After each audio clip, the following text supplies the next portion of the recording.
Welcome to our quantum deep dive. Hello. Today, we're diving straight into the core ideas of quantum dots, drawing from Yorgo Schneppat's essay, Quantum Dots, Schlüssel Technology for Quantum Computer. That's right. The aim is really to cut through some of the complexity. Exactly. Give you a clear understanding of why these tiny structures are, well, such a big deal in science and tech right now. And we'll stick close to Schneppat's analysis. It's a great guide. Forget dense textbooks. We're hitting the essentials. Okay, so let's get right to it. Schneppat starts by introducing quantum dots as nanoscale semiconductor crystals. Incredibly tiny. We're talking dimensions of just 2 to 10 nanometers. Yeah, minuscule. And what's crucial, as Schneppat points out, is that at this scale, their physical properties become intensely dependent on their actual size. That's the core idea, isn't it? This size dependence. It really is. And it leads directly to this concept of quantum confinement. Quantum confinement, it sounds like trapping something very small. What does that actually mean for these crystals? Well, think of it like this. The electrons inside the crystal are basically squeezed into a very, very small space.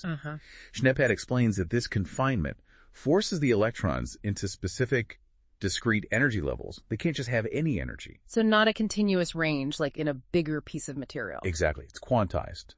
He uses the analogy that they behave almost like miniature engineered atoms. Artificial atoms, that's a helpful picture. So these confined electrons, they're distinct energy levels.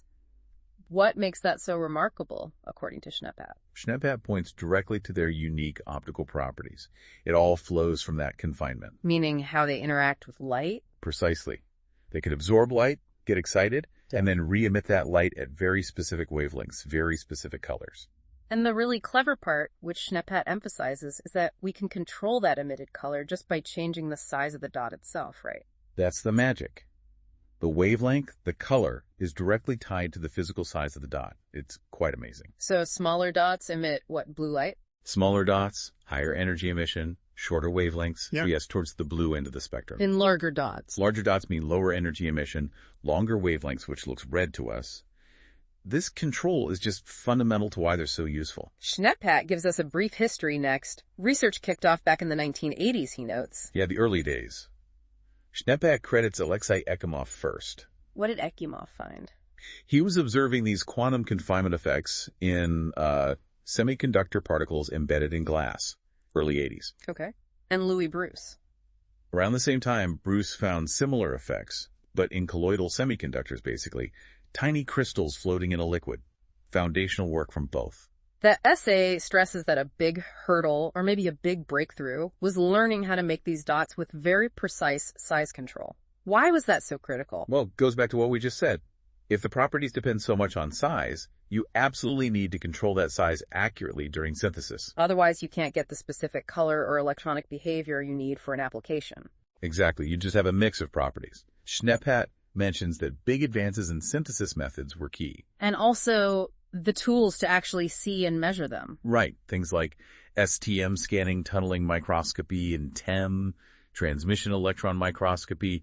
You need ways to confirm you've made what you intended to make. So from these early discoveries and better manufacturing, Schneppat says practical uses started popping up in the 1990s. Where did they first make an impact? Optoelectronics was an early win, according to Schneppat. Think LEDs, displays making them brighter, more efficient. And the other area? Biomedicine. Their fluorescence, being so bright and stable, made them great candidates for biological markers, tagging things in cells. Okay, let's jump to today. Schneppat makes it clear quantum dots are now really significant. Where are they making the biggest waves now? Oh, they're quite widespread. Electronics is huge. Those high-resolution displays we see everywhere. Quantum dots are often key to those vibrant, pure colors. The QLED TVs and things like that. That's them. And they're energy efficient too. Then there's biomedicine, as Schneppat stresses. They're used for really detailed imaging inside cells. Better than traditional dyes. Much better. Brighter, lasts longer, and you can have different colors at once by using different sizes. Plus, targeted drug delivery and diagnostics are big areas. Fascinating. And beyond screens and medicine, where else does Schneppat see them playing a major role? Photovoltaics, solar energy. Schneppat points to their potential to make solar cells much more efficient, capturing more sunlight. That could be revolutionary. Potentially, yes. And also environmental tech things, like sensors for detecting pollutants in water or air. Right. Okay, let's dig into the physics a bit more. Schneppat explains these quantum confinement effects. What exactly happens at that nanoscale? So Schnepphat explains it happens when the material size gets smaller than something called the Bohr radius of an exciton. An excitant being. Think of it as an electron paired up with the positive hole it leaves behind when it gets excited by energy. It has a sort of natural size or distance between the electron and hole. Okay. When the quantum dot is smaller than that natural size, the electron and hole are forced closer together. Their movement gets really restricted. And the result of this squeezing, this restriction. As Schnepphat clarifies, it forces their energy into those discrete quantized levels we talked about. No more continuous band. And the energy gap between levels changes with size. Yes, critically. The smaller the dot, the tighter the confinement, the larger the energy gap, the band gap energy. Schnepphat draws an analogy to the Schrödinger equation, the particle-in-a-box problem. How does that connect? Well, the Schrödinger equation is the fundamental equation of quantum mechanics describing particles like electrons. The particle in a box is a standard textbook example showing how confining a particle forces its energy to become quantized. So it's the same principle. It's a very similar principle, yes. The quantum dot acts like a tiny three-dimensional box for the electrons and holes, leading to those distinct energy levels Schnepphat highlights. Got it. So these discrete energy levels are the key. How do they lead to the unique optical and electrical stuff? Because those specific energy levels, like electron orbits in an atom, dictate exactly how the dot interacts with light and electricity. As Schnepphat emphasizes, the band gap energy, the specific energy difference, is inversely related to the dot's size. Smaller dot, bigger gap. Larger dot, smaller gap. Precisely. And that relationship is what allows us to engineer the color of light it emits. Schnepphat mentions wave function and band gap engineering. What's that about? The wave function describes where an electron is likely to be. Confinement squishes this wave function, localizing the electron within the dot. Okay. Schnepphat explains that this localization lets us precisely control or engineer the band gap energy just by controlling the physical size. It's like tuning an instrument string size determines the note, or in this case, the color. This control is vital for QD LEDs. Makes sense. Schnepphat then gets into how they're actually made, what materials are typically used. According to the essay, common ones include cadmium cyclonate, that's CDSE, also lead sulfide, PBS, and increasingly indium phosphide, ANP, as a less toxic option. Toxicity is an issue we'll come back to. What about the manufacturing methods Schnepphat outlines? He mentions a couple of main ones. There's the Sol-Gel process making them from chemical solutions, often at lower temperatures. And the other? Chemical vapor deposition, or CVD. That's more about depositing materials as a thin film on a surface and then processing them into dots. And the essay really hammers home the need for precise size control during manufacturing. Absolutely paramount. Yeah. As Schnepphat has stressed, size dictates everything. Even tiny variations mess up the specific optical or electronic properties you need.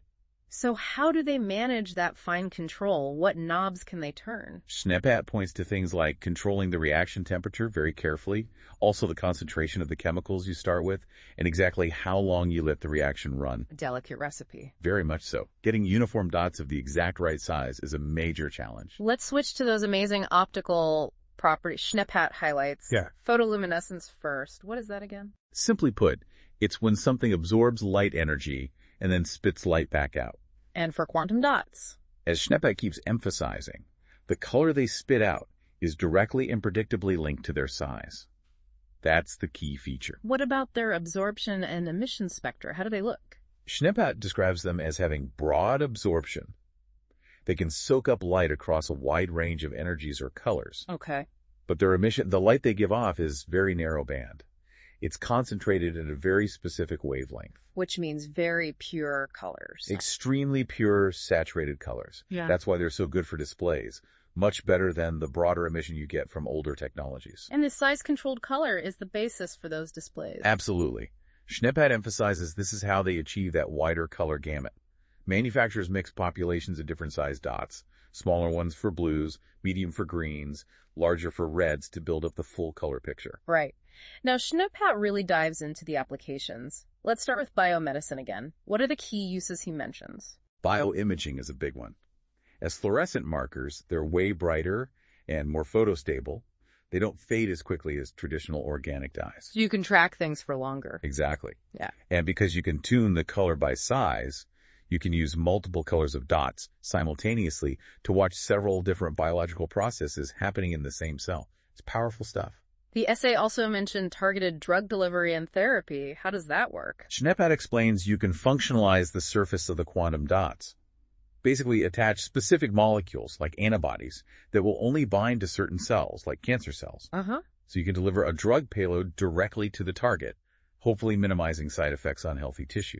He also mentions diagnostics. Diagnosis and therapy combined. That's the idea. Using the same quantum dot particle to both image the disease, maybe see where it is, and deliver the treatment. Very cutting edge. And biosensors, how are they used there? Schneppert describes how their fluorescence can change based on their immediate chemical environment. Right. Maybe pH changes, or if they bind to a specific ion or toxin. So they signal the presence of something. Right. The sensitivity can be used to detect pathogens, monitor biochemical reactions, or potentially spot disease markers very early on. Okay, shifting to electronics. QD LEDs, what are their advantages over regular LEDs, according to Schneppert? Well, as we touched on, color purity and saturation are much higher. More vibrant displays. Schneppert also notes they tend to be more energy efficient. Less power for the same brightness. Generally, yes. And potentially longer lifespans, too, although that's still an area of development. And solar power. What's the promise there in photovoltaics? Schneppert points out they can absorb a broader range of sunlight wavelengths, especially into the near-infrared, which silicon cells aren't great at. So potentially capturing more energy from the sun. That's the hope. Higher efficiency solar cells? Maybe even tandem cells where quantum dots capture parts of the spectrum silicon misses. Big potential, but still lots of research needed. Schneppert also gives a nod to really future-facing stuff like memory and quantum computing. Yeah, that's more speculative but exciting. The idea is that those discrete, controllable energy levels could potentially act as bits for memory storage, or even as qubits. The building blocks of quantum computers. Exactly. Their optical properties might also be useful for reading out qubit states. Still early days, but the potential is there. Let's look at environmental tech. Schneppert mentions water purification and pollutant detection. Right. Similar to biosensing, you can design dots to bind to specific pollutants like heavy metals or pesticides. And their fluorescence signals the presence. Yes, offering a very sensitive detection method. Schneppert also mentions photocatalysis, using the dots with light to actually break down pollutants. Interesting. And energy-efficient lighting, is that just about the display efficiency again? Partly, but Schneppert also points to general lighting. Using quantum dots and LEDs can improve the quality of white light, making colors look more natural, better color rendering. And potentially save energy compared to current LEDs. Potentially, yes. Plus, the tunable colors could lead to things like human-centric lighting that adjusts color temperature throughout the day. No, can't all be upsides. Schneppert does address challenges and risks. Manufacturing and scaling up sounds like a big one. It is. Making highly uniform, pure, stable quantum dots consistently and cheaply, especially at large scale, is still technically challenging and costly. So moving from lab batches to industrial production. That's a major hurdle Schneppert identifies. Current methods like colloidal synthesis are great in the lab, but can be tricky to scale up reliably and cost-effectively. More research is needed there. And environmental friendliness is another concern Schneppert raises. Definitely. Many of the best-performing quantum dots historically use toxic heavy metals, like cadmium and lead. Not great for workers or the environment if they escape. No. Plus, the synthesis often involves hazardous solvents, so there's a big push, as Schneppert notes, towards developing safer alternatives. Like the indium phosphide dots you mentioned? Exactly. Or other cadmium-free compositions, and using greener, maybe water-based synthesis methods. That's a really active research area. Closely related is the issue of toxicity and environmental compatibility once the products are out there. Right. What happens when these nanomaterials eventually break down or get disposed of? We need to understand the long-term effects. Especially with those heavy metals. Cadmium, lead, they have known health impacts. They do. Neurotoxic, potentially carcinogenic. Schneppert stresses the need for more research on how quantum dots interact with biological systems, cells, tissues over the long term. And their fate in the environment. Do they break down? Do they accumulate? Crucial questions. Schneppert highlights the need for long-term studies on their stability, persistence, biodegradation, and potential to build up in ecosystems. Developing biodegradable or inherently eco-friendly dots is a key goal. Then there are regulatory and ethical aspects Schneppert brings up. Yeah, regulating nanomaterials is tricky because their properties can be so different from bulk materials. We need clear, potentially international standards for making them, labeling products, handling waste, And ethical considerations. Schneppat touches on things like potential military uses or ensuring the benefits are shared widely, not just concentrated in wealthy nations. Transparency and public discussion are important. Okay, looking ahead, what future perspectives does Schneppat offer? Where is the research heading? He sees potential integration into quantum computing, maybe as qubits, as we mentioned. Also in AI systems, perhaps as novel sensors or components in photonic chips to speed up AI processing. And combining them with other materials. Yes, hybrid systems. Schneppat mentions mixing quantum dots with things like graphene or carbon nanotubes to leverage the strengths of both materials for, say, better solar cells or sensors. What about commercialization? Is the market growing? Schneppat suggests significant growth, especially driven by QD LED displays right now.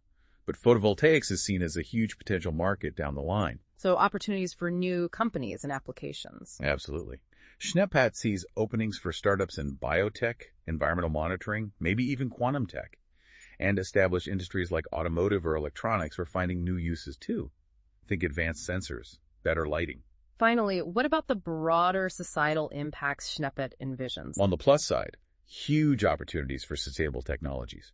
More efficient solar power, energy-saving lighting, better water purification, environmental sensing. These could really help with climate change and resource conservation. But there are risks too, as we discussed.